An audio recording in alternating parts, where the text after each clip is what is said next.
the evening? Well, it's going to be put into 3 sections. So right now I'm going to tell you about my childhood. It was pretty spooky and pretty awesome all together. The next section we're going to be talking about divination and a lot of stuff with talking to spirit realm. And then the last section is when it gets really spooky and we talk about the stuff you're probably here for. So there's a lot to get through tonight. We will be having meals in between, so don't think I'm just going to hit you for like 2 hours, because I'm not. So I wanted to cheat a little bit just at the beginning here with an introduction, because I was just going to talk about it, but I thought I'll read it to you and then I'll go from there without reading. So, happy winter solstice, everybody. Now, for some people, like Julia at the back, she knows, or we went to school together, but she knows that about 13 years ago I did a winter solstice fundraiser at Latrobe. Did anyone else ever go to those? So we used to raise money, but at that time nobody knew what a winter solstice was all about. And that was before MoFo. Just saying. But it's taken off and everybody knows quite now what it all is about. But here's my introduction to you. I had all sorts of ideas about how to present this evening. Maybe I'd create a slide deck, which I have, tell a few stories that hopefully make you all laugh, and once I started planning, I realised something important. To do this properly, I'd need to open up and show you the real me. And that's scary for you guys, not me. I'm used to being authentic. Some may say an oversharer. My partner has recently diagnosed me with ADHD, so hence my oversharing, and honestly, fair enough. But standing in front of a room full of friends and clients and other people that I know, to talk about a subject that has been my life's work is actually awesome and terrifying at the same time. So I've asked myself, am I enough? Am I even qualified to speak on the concept of the paranormal? And then I began jotting down my stories, and suddenly I realised not only am I qualified, but I could probably write a whole book series on it. So that was a really poor attempt to tell you that my book series are here tonight. For those who don't know me, I'm loud and I'm blunt and I don't fit into the woo-woo energy generally. I'm not someone who wants to talk to you about fairies. And I think that's why I've always been really successful, because I'm not that person. I will tell you how it is, and anticipate me swearing tonight because we know it's going to happen. And when it does come to the world of woo-woo, I actually love it because it's more scientific based than what we actually give it credit for. I find it incredibly uncomfortable to introduce myself. Who am I is such a complicated answer, and one that keeps evolving. And as we learn more, we do tend to evolve and know less about ourselves. According to my portfolio, I'm a witch, a psychic medium, a healer, a teacher, and an author. I am considered an authority on many divination practices and a loud activist for being whoever the fuck you want to be. So it's very important. So titles, I actually think are really Reiki, so you're lucky that I gave you some titles. So what do I believe in, and what were we talking about tonight? Well, I believe in energy. Modern science calls it energy. Us witches called it magic. So basically there'll be a lot of talk about energy tonight and how it manifests into the paranormal. So I believe in higher consciousness, something I call personally higher intellect. So I do believe there's something bigger than us, but I certainly don't think it's above us. So I feel that we co-create with the universe, and therefore we are also gods and goddesses. So I also believe that this intellect is without gender, race, hierarchy or religion. So I believe religions, and this might upset everyone, are humanity's attempt to make sense of it. So I love everyone's belief systems because a belief is a belief. So disclaimer, tonight you're getting my belief system. I don't give a shit if you don't like it, okay? Because I'm happy for you to have your belief systems as well. So I'm definitely a you do you type of person, and I'll do me. So tonight I hope with full bellies and a lot of intellectual chatter about the what ifs, maybe even feel a little bit frightened when you leave tonight. I just want you to know I'm not here to give you the answers, I'm here to tell you stories, and I'm hoping that all of you actually open up your own consciousness and start to ask questions for yourself. So let's have a look. Yay! It's gone.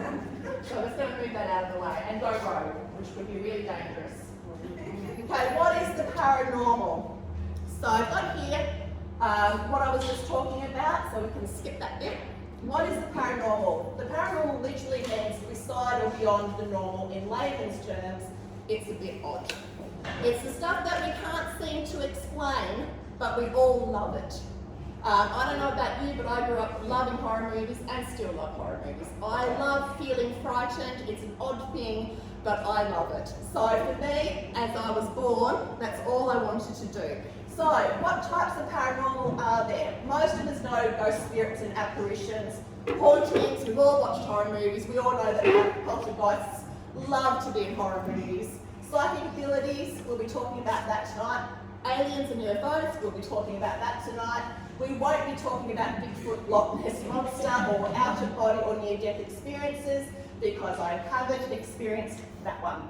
So, time slips or glitches in reality, which seems to be the whole new thing if you're watching TikTok. Everyone loves it, the glitches.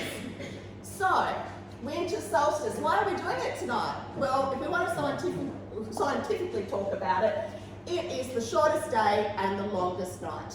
So bonfires are encouraged tonight, you know, the witches are running around tonight, fairies are running around tonight. It's also known as a witch's Sabbath, which is Yule. So this is why we look a little bit like Christmas, because if we were on the other side of the hemisphere, we would be celebrating this.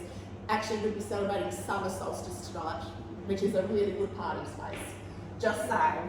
And also, if anyone wants to go home and do a bit of witchcraft or divination, tonight is very potent for that energy. So encouraging you if you want to. And theme, the death and resurrection. So it's a time of rebirth, renewal, and the return to light. So most of us as Tasmanians, we will go, actually, aren't we just going into winter at this moment? And then we know that maybe next month's going to be a lot colder.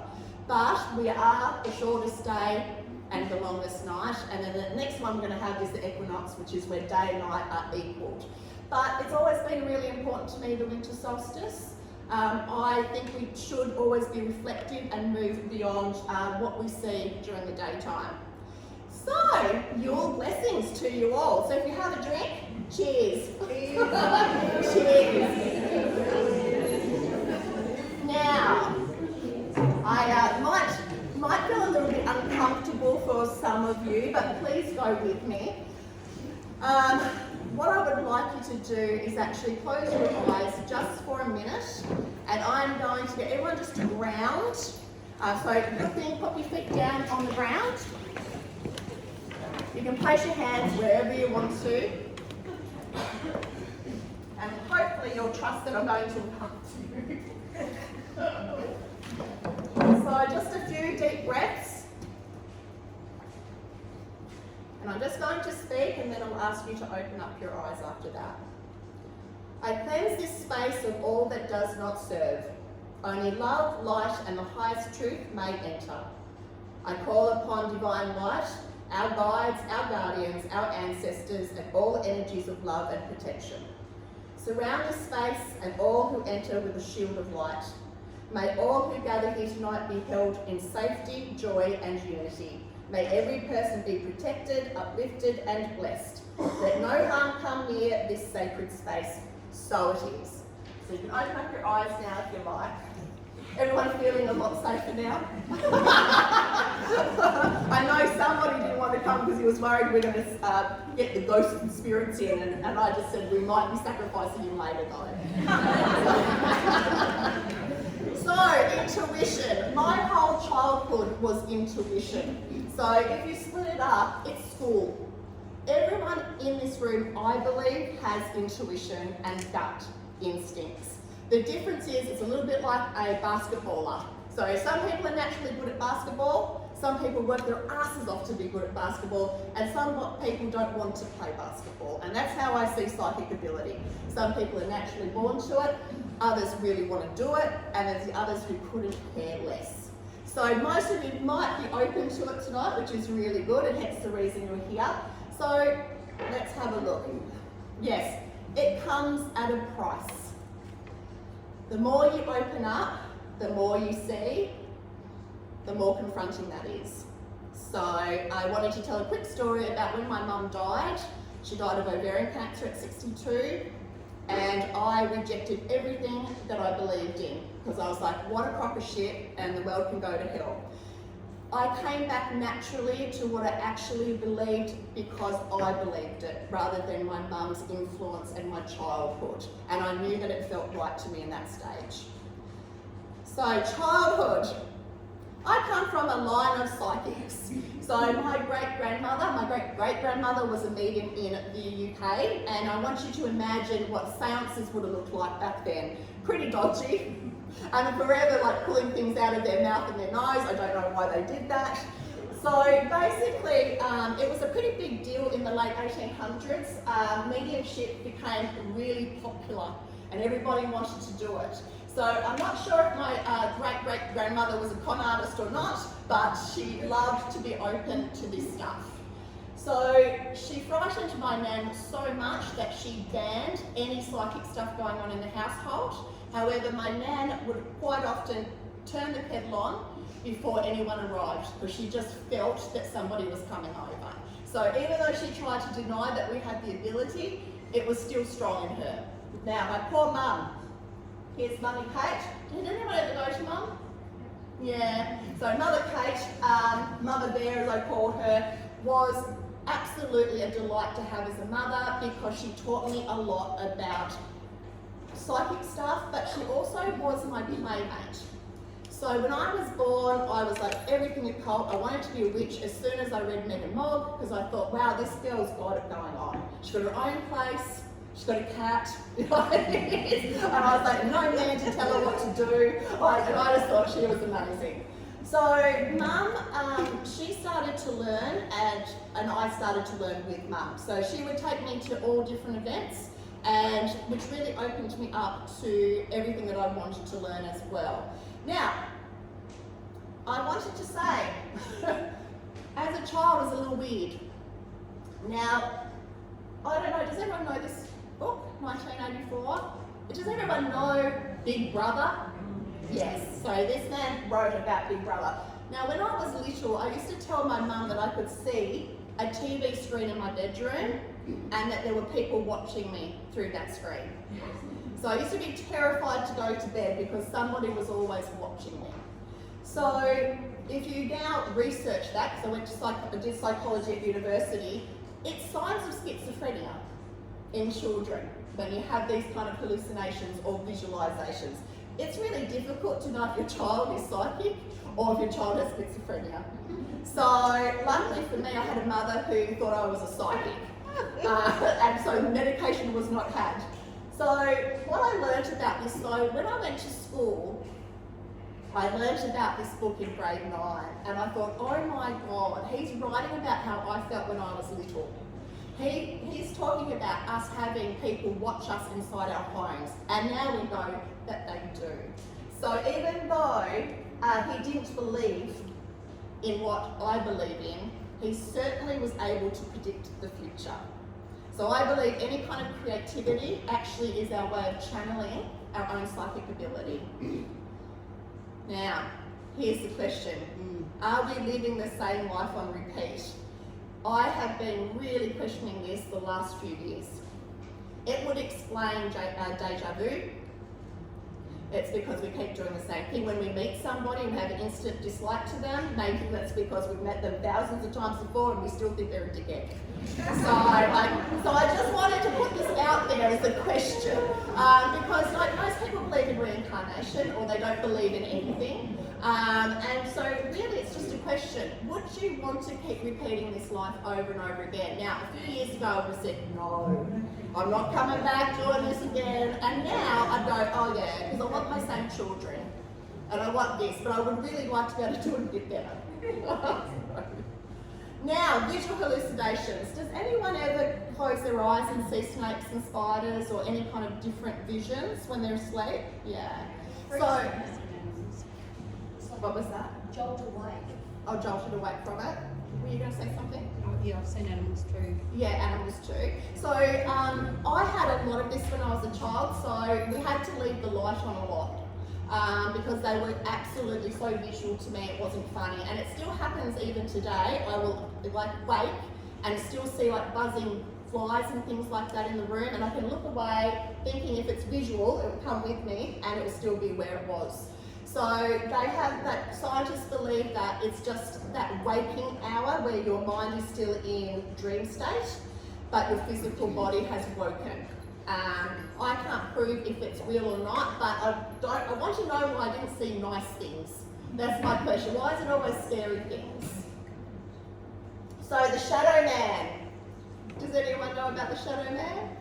Yes, everyone loves the Shadow Man. He's always in horror movies. So he's a dark humanoid silhouette, often male-shaped, appearing fearless with no eyes or mouth. So, look, I never saw him with glowing red eyes. I think that's Hollywood. Often seen standing, watching, or lurking silently. Commonly spotted at night, often at the foot of the bed or the doorways. So, welcome to my childhood again.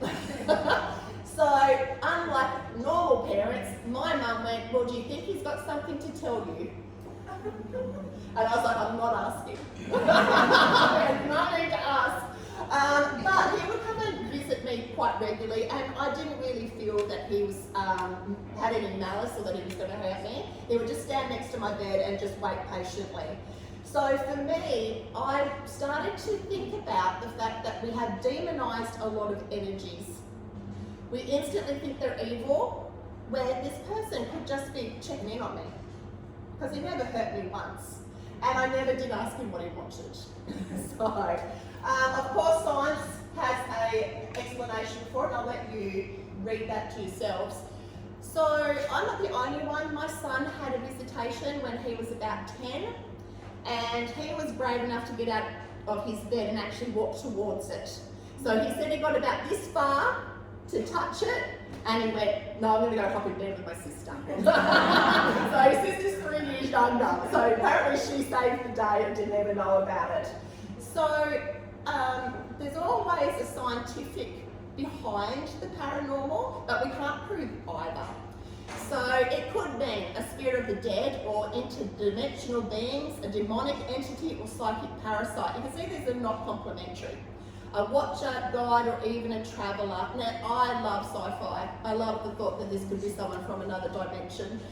Showing people have been linked to emotional trauma, negative energy in a space, and energetic imprints. When I went to university, we studied a lot of spiritual stuff, and there is a lot that concludes that those people that are more drawn to the spiritual realm have had traumatic childhoods. Now, my mum, who always had an opinion, so here's some of the evidence with that.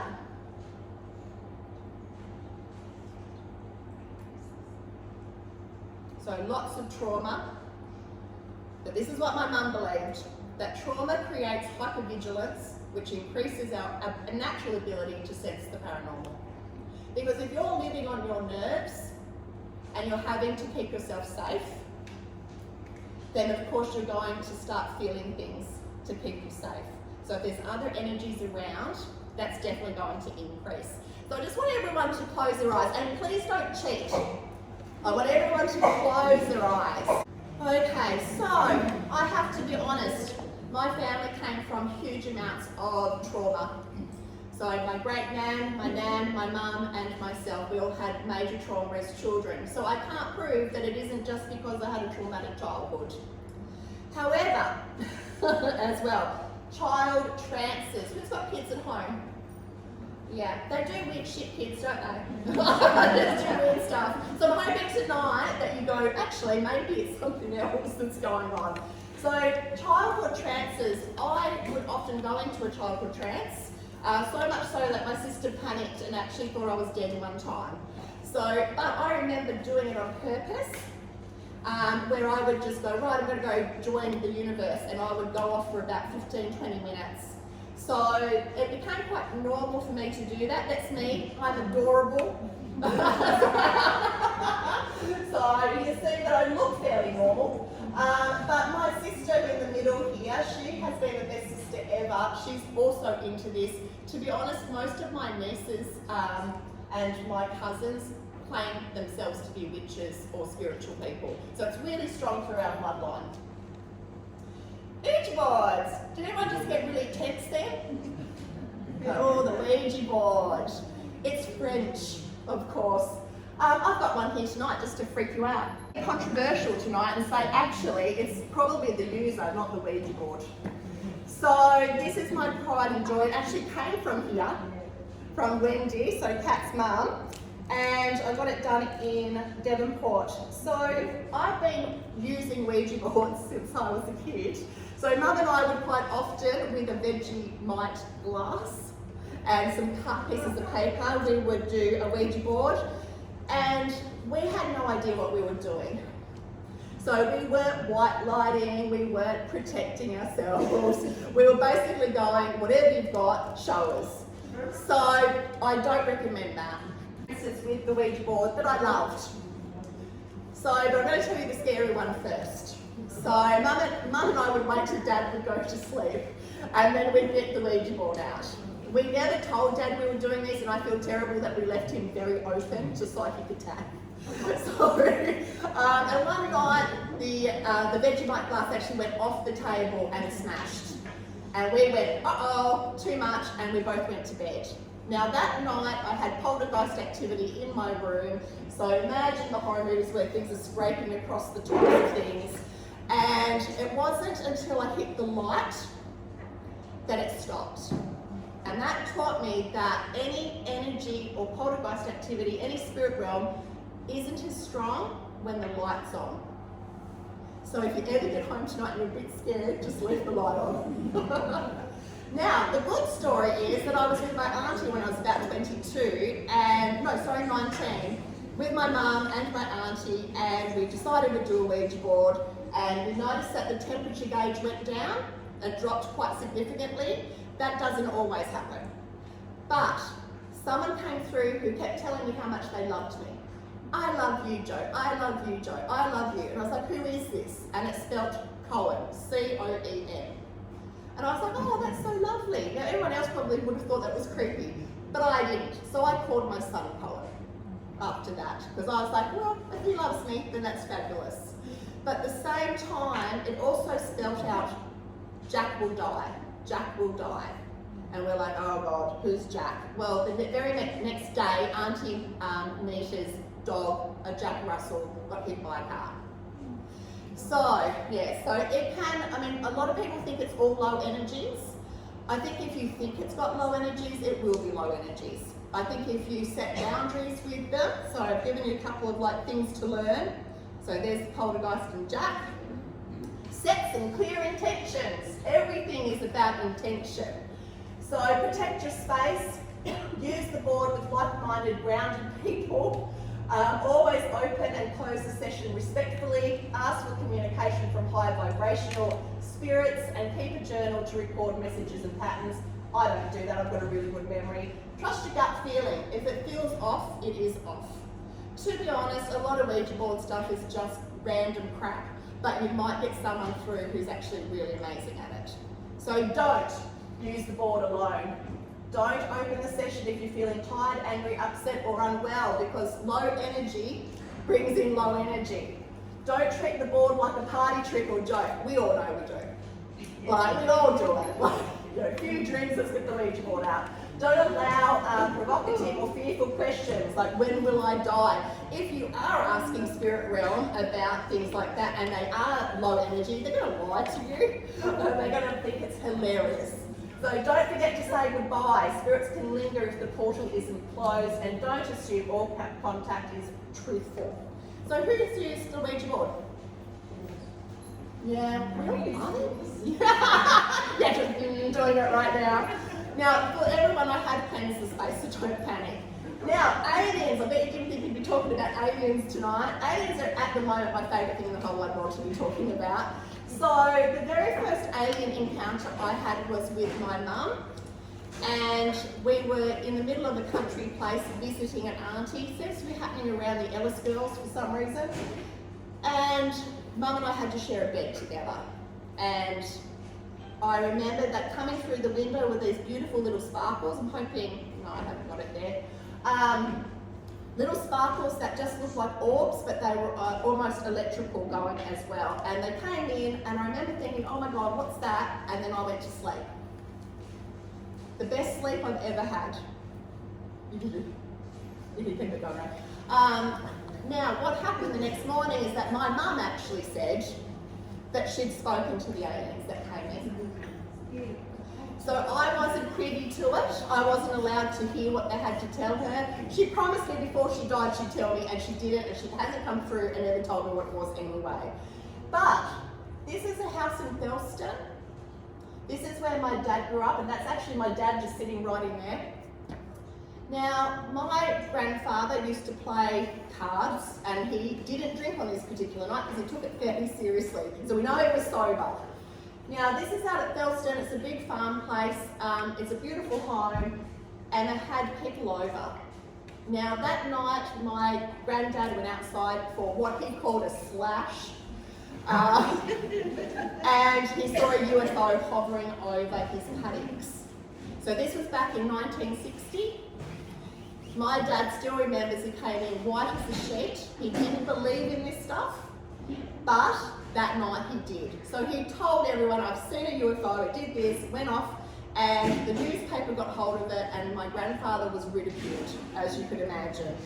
So he never spoke of it again, which is really sad. So, and a lot of people actually feel like that.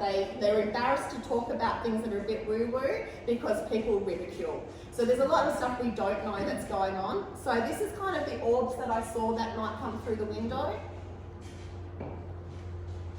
So some alien encounters don't involve tall greys or flying saucers. Instead, as I did, small sparkling orbs of light, size of tennis balls.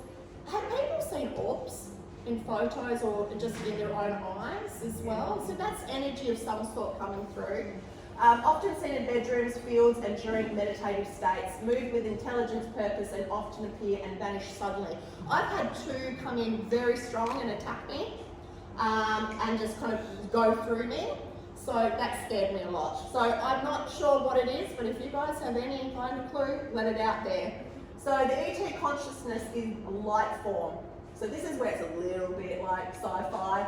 Spirit beings, elementals, or guides, plasma life force. There's lots of different reasons for it, and there's a lot that goes on.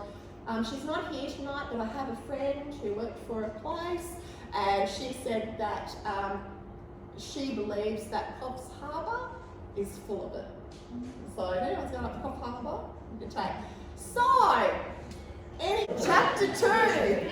So we've got divination and psychic development. So I'm actually a teacher of divination, and it's one of my favourite things in the whole wide world to do. Divination is just tools to talk to the spirit realm. Not all of us are good at doing it with our brains. So tools such as tarot cards, runes, there's lots of different things here, numerology, which we're going to have a bit of a play with tonight as well. And psychic development, because everyone always asks me, how do you become a psychic? Honestly, play is how you become a psychic. My mum used to do angels for car parks. Does everyone do that? Where you go, okay, there's going to be an angel right at this place, and I'm going to be like, yeah. The universe needs you to tell it what to do. Your guides need you to tell it what to do. So, the idea is that they won't just come in and help you. You've got to say, hey guides, I need you to do this for me today. So start to be a lot more assertive. Now, I believe everything is energy, and so do the scientists now, which is really lovely. So, Albert Einstein, he absolutely believed everything is energy, and that's all there is to it. Match the frequency of the reality you want, and you cannot help but get that reality. Who's really good at manifestation here? just match that space. If you want to be a millionaire, you've got to know how to be a millionaire. So it's all about matching that frequency. So if you've got friends that are really poor and want to be a millionaire, you might need to get rid of them. So, now, I've got a little bit of a crush on Tesla. I believe it was completely ripped off. So 100 years ago, Nikola Tesla from Croatia told us all about Wi-Fi. And everyone in his scientific field said he was a lunar, absolutely loony. And now we have Wi-Fi. You know why they thought he was a loony? Because he wanted to give it to us all for free. So 100 years later, we have Wi-Fi. Now, imagine if you're a caveman and I say, oh yeah, I just send messages from this mobile phone. We're doing that all the time as humans. We're sending messages all the time to each other, so be careful what the message is that you send. So if you're in the car and you're going, you bloody idiot, get off the effing road, you're sending hexes out to those people. But if you're saying, I really love you and appreciate you, and you're sending that out to somebody, then you are also sending them that energy. We have to create that energy in our body to send it. So if you're hexing and hating people, guess what you're doing to your own energies? So it's a good thing to think about. Now, the sleeping prophet, does anyone know about Edward Casey? Yeah, he was amazing. If he had his way, hospitals would have alternative medicine and medicine together. He would work it together. I've done a lot of work on sleeping. He's a sleeping prophet because he used to be able to put a book underneath his pillow, and in the morning he knew everything that was in it. Because he energetically took out the words that were in that book. So amazing. The soul's journey. Someone asked me the other day, do we have souls? And I was like, oh, okay, that's another thing to ponder on. The soul's journey. According to Casey, each soul begins its journey in a state of oneness with the Creator, but choose to experience individuality and physical existence. Earth is one of those many realms where souls learn to evolve. Does everyone, I know that we've all had trauma in our life and we've all had bad things happen. Doesn't it make us feel better though when we say there was a reason for it? And I like that because that means we can heal through that and we can experience things through that. So if you're ever interested in Casey, he's got a lot to say. So vibration and energy. So Casey believed that the entire universe, including thought, matter and spirit, is made up of vibrations. Aligning one's personal vibration with divine purpose brings healing and harmony. Spirits, they have different frequencies.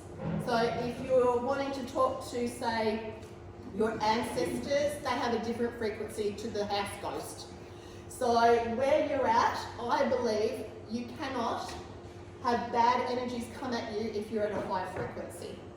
So I really encourage everybody to keep their energy levels up high, and that kind of means sometimes clearing out some drama out of your life.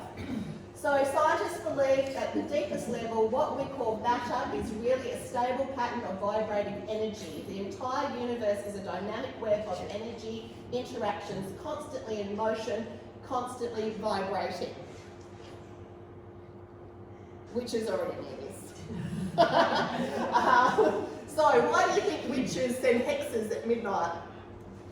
Because you're sleeping and your guard's down. So I have very different opinions to a lot of the historians when it comes to witchcraft. I believe witches just knew how to tap into that universal life force. And they knew that if they could match it and send it out, that it would reach that person who was unprotected. So as much as we've been trying to erase the ideas that witches were bad, they certainly can be. So when people ask me, are you a good witch or a bad witch? I say, generally it probably depends on the time of the month. But it's not about the energy. The energy itself has no component of negative or positive, but it's the intention that is negative or positive. So if I'm sending a love spell out with lots of love, that can reach the other person. Now, if they've actually got really high energy levels, I actually can't really impact them. But if they're low, oh, it's easy. And that's called psychic attack. So I'm really wanting you guys to know that you need to make sure that you're protecting your energies at all costs. Leave a room that you're not happy in. Remove yourself from toxic people. It's important. The greatest energy manifestation is love. It's really high on the vibrational scale. So I quite often say to people, hex with love.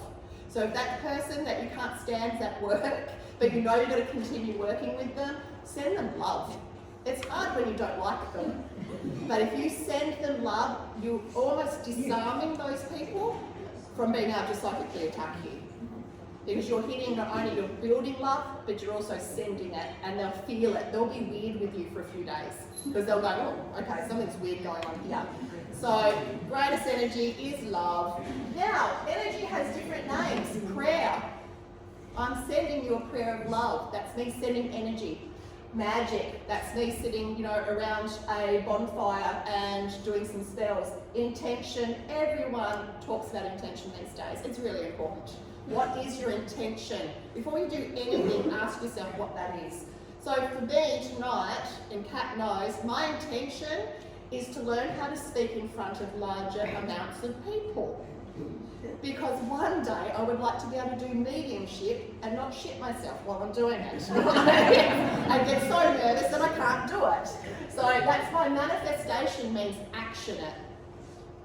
So you don't want to just be sitting there going, I wonder why nothing's happening. Well, you've got to go out and get it. Divination.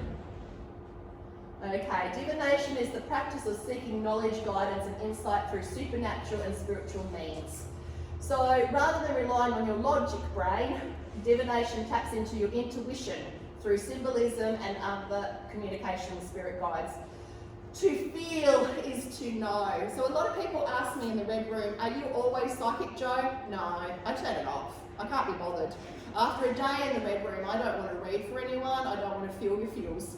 So I have this ability of just cutting it off. So it doesn't mean I don't walk around going, oh, don't do that. That might be dangerous. That's happening. But I'm not psyching into you all because, one, you're not paying me to do it. So I'm minding my own energetic business doing this. And this is one thing I don't like about some psychics, is that they feel that they can just tell you things. So I'm very much about having that mix. People's energy business is none of your business. So palmistry. So has anyone had palmistry here?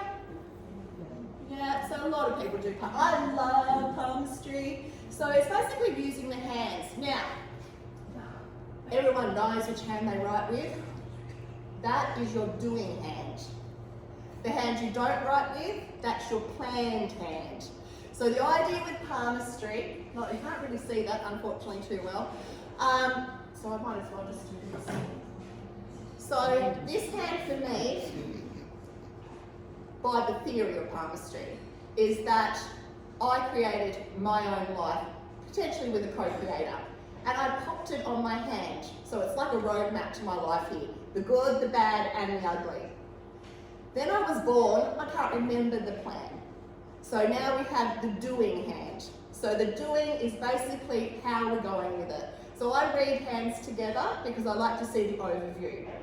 Now what palms tell us is that we have obviously an intelligence before we're born to enable us to come into a life with direction.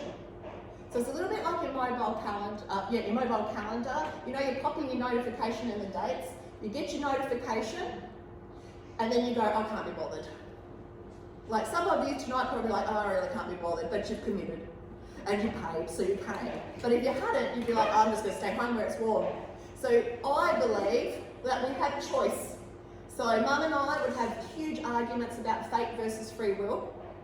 I don't think it's healthy for people who think that fate means that you don't have to do anything. Because you're like, oh well, so for example, I had a man come to me, he was in his 40s, and he said, you're the only psychic that's never told me I was going to be famous. And I said, well, you're not going to be famous because there's nothing here that indicates fame. And he said, well, that's not true. And I told him what was most likely going to happen by his energies, and I know that all did happen. But he thought because a couple of psychics had told him he'd be famous, that he didn't have to do anything about it. So it can be dangerous. So what I really encourage people to do is make sure you're the boss of you and you're going to make your dreams come true. Don't just listen to us psychics. So it's really important that you know. So when you go home tonight, check out your hands. Like really look at them. Because this hand here has so much information to give you, and this hand here is telling you how you're going with it. So, next one. The tarot. Tarot is a form of divination. Now everyone loves the tarot and everyone says it's evil. If you ask anyone, oh, the tarot's so evil. The tarot's had an amazing history and it's actually super complicated and tells us a lot about that life has its mundane stuff and it also has its big enlightenment stuff. So the major arcana is really important for telling us what we're really here for. So I'm just going to pick one person, just one. Otherwise we'll be here all night. Go, Karen. Okay, pick a card, any card. Okay. The Knight of Pentacles. So she's actually picked a card that talks about action. And action and things to do with money. Yeah, so we could look at this as that there's a new opportunity coming for you. Now, you might say, well, she'll just make that happen now. She'll manifest it. And you know what? I can't argue with that. Like you could. But this is an indication from the universe to tell you it's time to action some stuff with your money. So, and also bring in a little bit more youthfulness as well.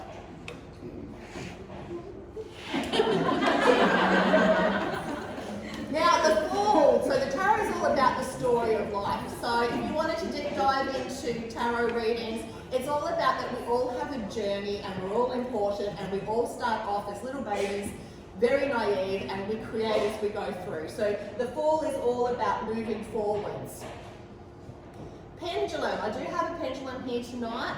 I believe with pendulum work, it's actually not so much about spirit realm or universal realm telling you stuff. I actually think it's fabulous for learning what you really want in life. Because if it goes to yes or it goes to no, it's actually, I think, your inner self. So if you're complexed about a decision, definitely use a pendulum. And I do have one for you to play with later on. Now, you all have pieces of paper in front of you for a reason. So numerology is my absolutely favourite divination of all time. So has anyone had numerology done? No. So the idea of numerology is that we chose our birth date for a reason. Not mum and dad, but you did. So if some of you decided to come really late, that's probably part of your personality as well. If you come early, that's part of your personality. So numerology is everywhere. So 2,500 years ago, we had some really clever people talking about numbers, and then now we know that numbers are in science everywhere. So numerology, I just see it almost hits the spot every single time with its knowledge. So that's why I wanted it to be a group effort tonight. So Reiki and energy healing. Who's had an energy healing? How awesome was it? It's pretty cool. The reason I wanted to talk about Reiki and energy is just to let everybody know that you don't have to be a healer per se to be sending energy out. So there's been a lot of research done and there was one, I can't remember who did it, but there was people from Australia sent energy and healing to people in the UK, and they had 4 different kind of spaces of these people that were sick. And what they found is if we intentionally send healing to people, they will feel it and start to heal. So when I grew up, I used to think prayers were full of shit. But now I'm like, actually, it's really important to send love to people and healing. But I do still get irritated when someone says to me, I'll pray for you. It's the witch in me, it's like, but otherwise, it's like, thank you so much. Actually, that's a very kind thing to do. So energy is always moving. If you could imagine that everyone here's got this little Wi-Fi energy connected to each other. So be careful what you're thinking, because people can pick it up really quickly. So psychic development, my biggest number question ever. Psychic development, I just realised it's ristic development there, refers to the process of awakening, nurturing and strengthening one's innate, intuitive and extrasensory abilities. These abilities, often described as psychic senses, go beyond the 5 physical senses and are associated with receiving information from non-physical realms, often called spiritual, subtle or energetic dimensions. So it's kind of like a university degree, learning to be psychic. It's forever. So when you go to uni to be a teacher, you know you've got 4 years, 6 years, 7 years to put in. Anyone who just thinks it happens like that, don't even bother. It's forever. I have been full-time working as a psychic for 9 years now, and I am still learning. And I'll continue to learn my entire life because there's so many things I don't know. So don't be tough on yourself. What I would say is find a sacred space at home, find the divination that you love, and just start practicing as much as you can, even with these little angel, like car park angels. Whatever floats your boat, basically start that. Does anyone have any diaries that they keep for dreams and stuff like that? That's really good because that way you're putting it down on paper, what could actually happen later on. So spiritual, these are all the good things that can happen, particularly if you have Reiki and healing. Reiki is amazing for opening up the channels because what happens is we get blockages in our body that won't allow our energy to actually move through. And I know I always harp on about it, but you've got to be healthy. Our pineal gland in our brain loves it when we're healthy. So pineal gland is what we call the third eye.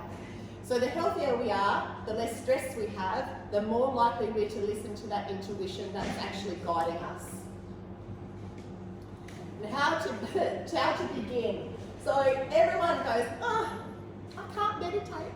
It's like everyone says it, just practice. Practice, even if it's for 5 minutes, just practice. Quietening your mind, for me, like meditation, can be gardening. You don't have to be laying there listening to meditation or like hiking. Anything that brings your energy levels down so you actually feel quite calm. So journaling, third eye technique. So there's a lot going on that you can do. But I've got here play, play, play.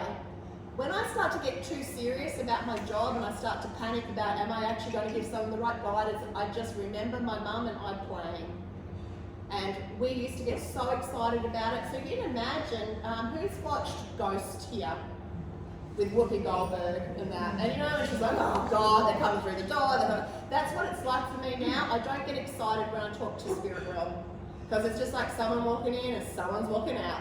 So I have to remember to play because I forget to do that.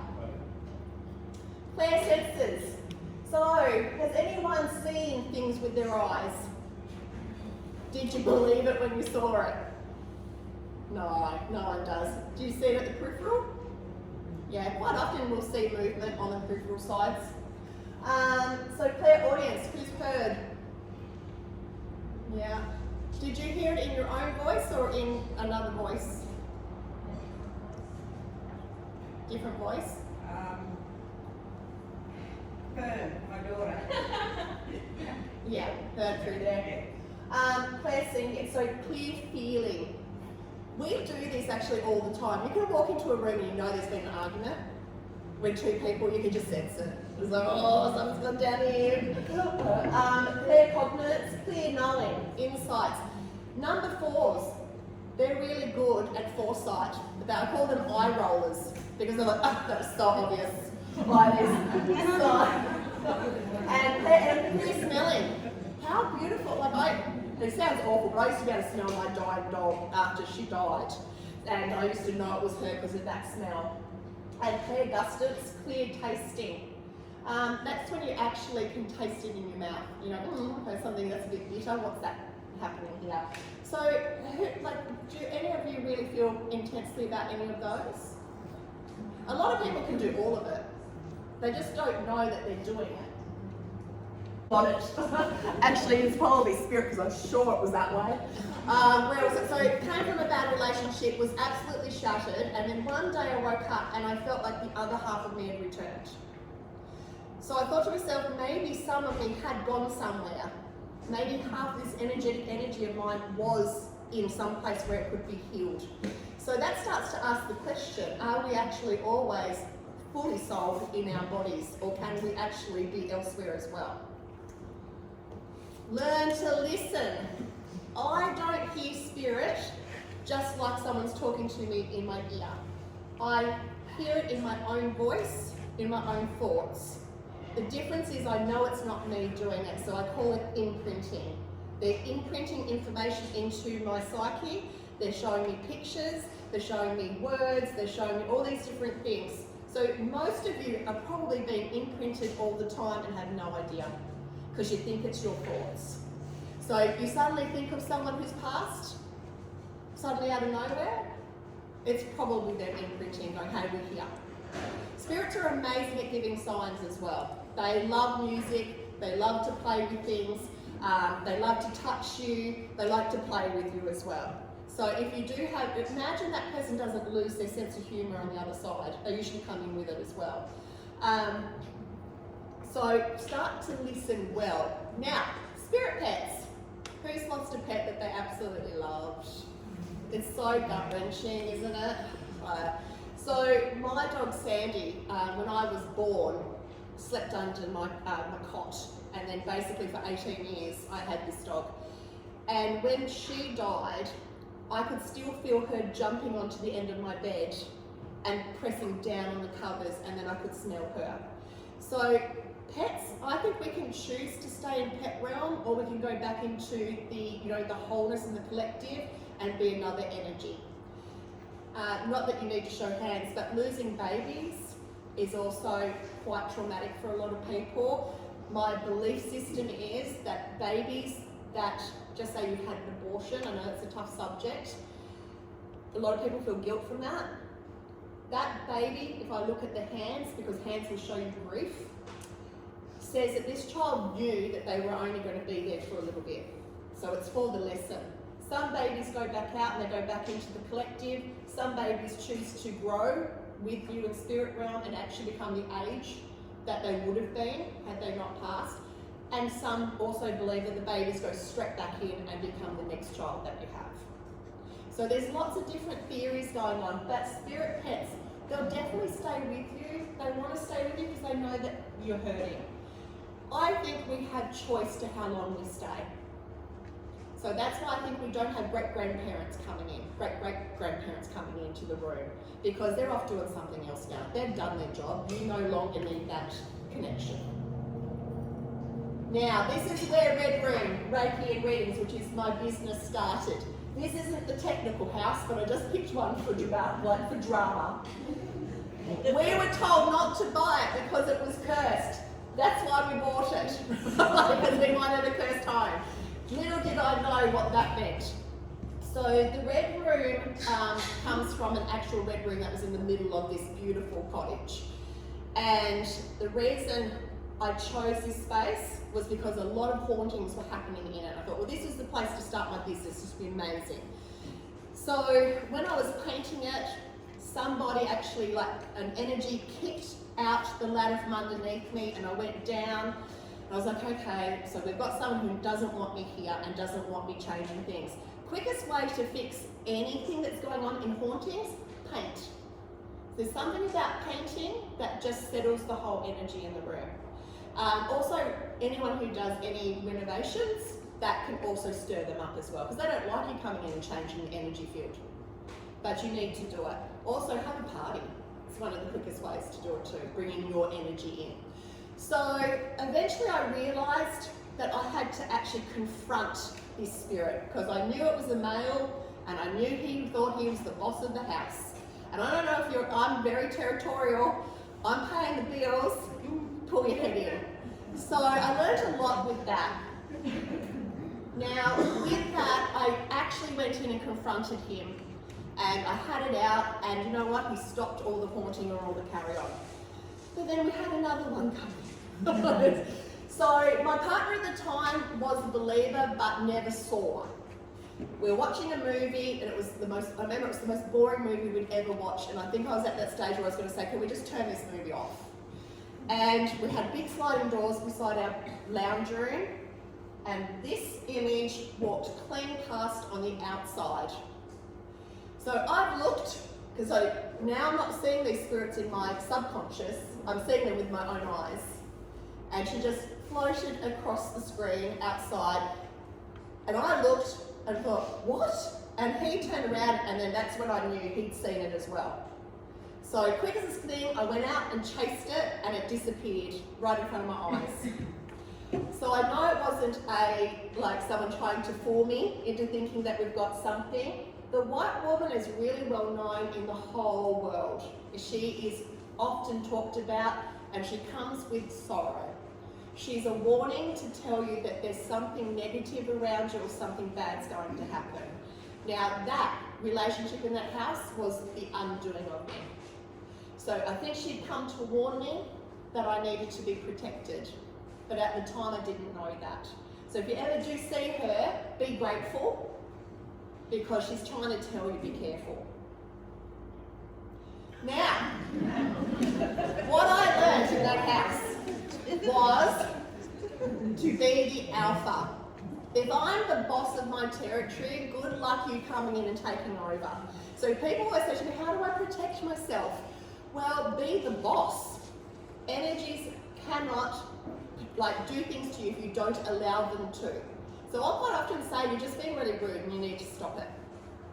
And they'll stop it. So talk to the spirit realm as if you'd be talking to a naughty child. If they go over your boundaries, pull your boundaries up. So that's why when I say to people, what's the best way? I go, tell them to fuck off. This is my house, my energies, you leave. So I call it alphaing, being the alpha in the room. The jinn. Anyone know about the jinn? Anyone? No, probably not. What about this guy? Do we all know this one? Yes. The genie. So the genie is the comical energy of the jinn. So it's from Islamic belief systems. It's the belief that before we were created humans, these guys were running the earth. Now, they have a system of good ones, bad ones. They do what they want to do. Now, in Islamic law, they blame everything that's paranormal on this guy. Because like religions, they believe that we don't have realms, we actually just go to where we need to. So if you're Christian, you go to heaven. You don't get to come back and have a chat. So where Christians believe there's a thing called devils that do this stuff, the Islamic people believe the jinn does it. So I absolutely want you to deep dive into the jinn when you get home. There's lots of cool stuff about it. It is quite scary, but abracadabra is a very, very powerful word. It means I seek to create. So manifestation. So the Islamic people knew this thousands of years ago, that what you project, be careful, because you're creating it. Witches believe what you create, be careful, because you're projecting it. So abracadabra, what they believe is if you start to write that backwards, because I certainly couldn't say it with my dyslexia to do that. But if you take the outsides, you go down, that actually gets rid of any evil spirits in your home.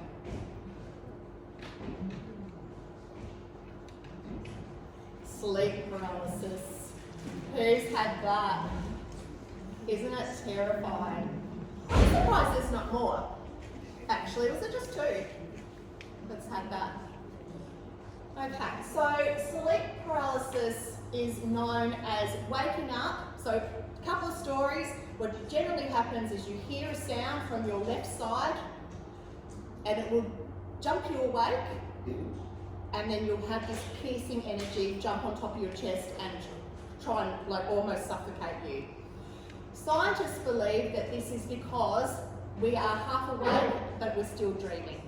So we're dreaming this and then our body is awake, but the paralysation doesn't make sense. So now they say it's because we were asleep, that our brain is awake. So they've always got an answer for something. Sleep paralysis has been around for as long as we know. So this was painted a very long time ago with a demon on top of the chest.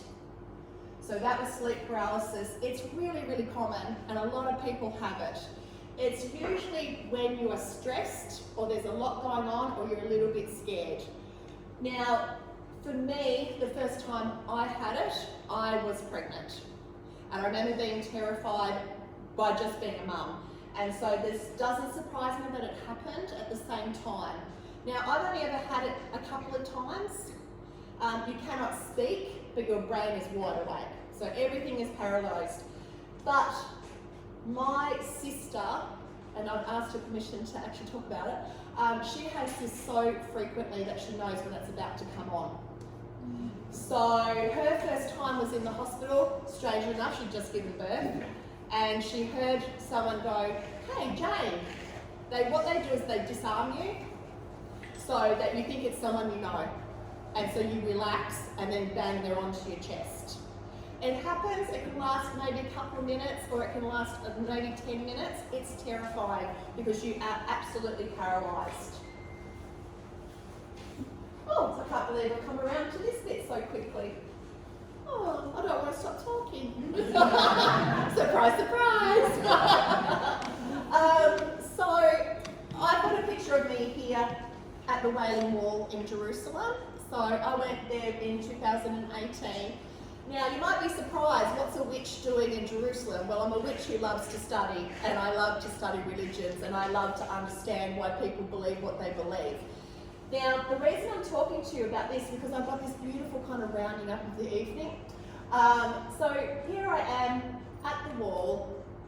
Not only was I at the wall with my forehead against it, but beside me was a lady with a child who was disabled. Beside her was Muslims, beside them Christians, beside them Orthodox Jews. You name it, we were all on it. And this is a place of appreciation. People go there to unload onto the wall. Now, I didn't know if I would be burnt at the stake for doing it. I wasn't sure what to expect, but I went with it. Now, what I found is that I cried and cried and cried. It was almost like the universe said, "It's just love, Joe. It's just love, nothing else." And I really appreciated that. Now, there was a Jewish party going on next door in the boys section, and a couple of nuns were actually looking over and laughing. And I was like, wow, they don't show this. They don't show this on the news, but this is what I was experiencing here at the Wailing Wall. Now, what it taught me was, one, can't we all just get on? Like, we're all just accepting of each other's belief systems because we all believe something bigger than ourselves. But what it also taught me is that that wall consists of thousands and thousands, if not millions, of people's energies. People are going to that wall and they're offloading all their pain, everything into it. So that wall is loaded with energy. So when you go up to it, you do have an amazing reaction to it because our body can feel the energy that's coming out of it. So what I want you to do as you move forwards is create your home to feel like this. I want you to feel like this. I want you to go home and just make your home beautiful. I want you to have music going and colours and everything in there. Make your house so beautiful that any spirit that comes in is going to respect it. So there you go. Thank you so much, everyone. Last time, does everyone have any questions? Well, I do. I'd like to know the scariest experience you've ever had. I know that as a clairvoyant you probably don't get scared. I've had one terrifying night. Have you had? Yeah. So my mum had died and the neighbour next door had died. I didn't know she had died. I was actually just telling Marcus this the other day. So my daughter had a doll and it was from Beauty and the Beast. So it was, what's her name, Belle? And she sings. Like, when will my prince come? Or something like that. And it started playing by itself in my daughter's room and I was at home by myself. So that was one of the scariest nights because I knew, and it's a good point, I'm glad you asked it because people were like, oh, it was your mum. Your mum came to. No, she didn't. It didn't feel like my mum. My mum had bought that doll for my daughter, but it wasn't my mum. I knew instinctively it was something evil. When you're absolutely grieving and you're low, who do you think's going to come and play? So I knew that was trying to scare the shit out of me and pretend to be my mum. So that was the only night I think I can remember where I didn't sleep. I had the light on and was just looking. But also, when my mum did die, I was woken from my sleep and she wasn't standing, it wasn't all of her. She was about this much. And she almost looked like she was, I'm trying to think what the word is. She looked like she was on repeat. She just was like standing there just playing with her hair like this. And we had this eye-to-eye contact for about 20 minutes and then she just disappeared.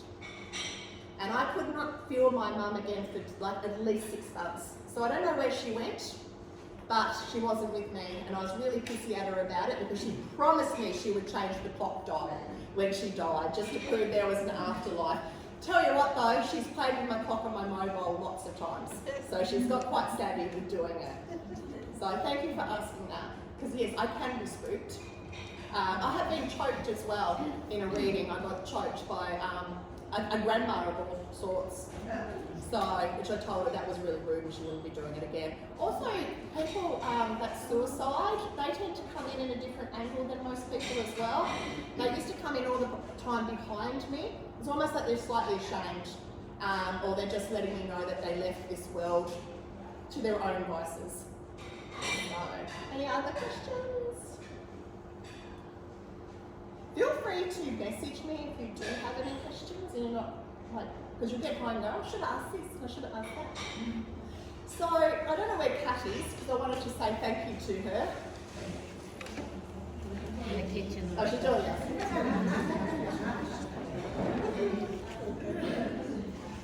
Oh, yes, yes, David. Joe, I just wanted, on behalf of all of us, to thank you for a fabulous information night. It was so fabulous. You did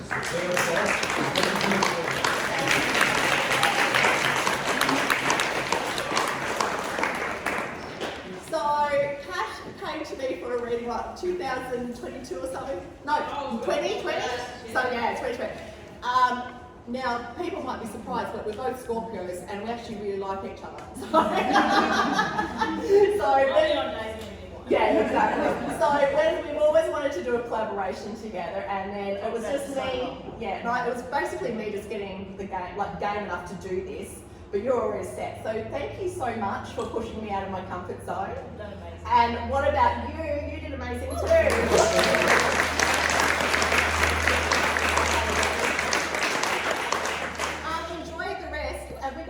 Time? Midnight. Yeah. I'm now going to have a drink.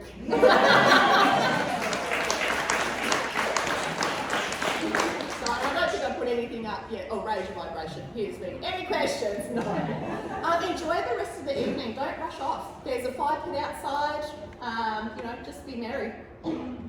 Thank you so much, everyone.